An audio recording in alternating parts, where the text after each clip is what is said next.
This is the creation story told by the Cherokee people. It said in the very beginning of time that the Great Spirit had made the heavens and the earth was covered with water. And He wanted to put people down upon it, and so He sent the little water beetle. And she went down to the earth and she swam back and forth, searching for land. But she couldn't find any, and so she dived deep under the water, so deeply that she hit the bottom, and she got mud upon her feet. And as she came to the surface, that mud began to grow and turned into what is known as the Great Continent. And the people still believe today that this great continent is the back of a giant saligugi, or turtle. And so this mud was still muddy and soft, and the Great Spirit was looking down, trying to figure out when that He could put people down upon it. And so He started sending different birds. He first of all sent probably the hawk and the raven, the owl who could fly at night, but they all began to get tired.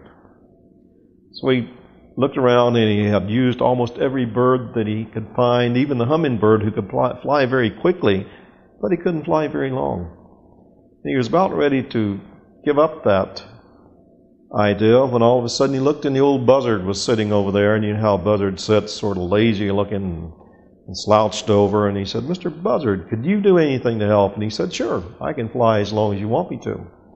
You know that the buzzard sort of sails in circles, and he builds the altitude by sailing on the air currents, and so he sailed until he got very, very high into the heavens when it was a tiny little speck.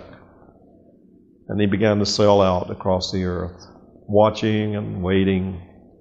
For a long, long time He sailed, but after a while, even then, his altitude began to decrease, and he was getting very close to the earth.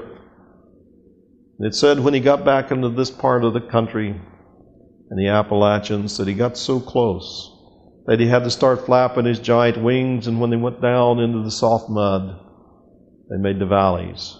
When they came back up again, they made the mountains, and the valleys, and the mountains, and the valleys, and the Great Spirit had to call him back.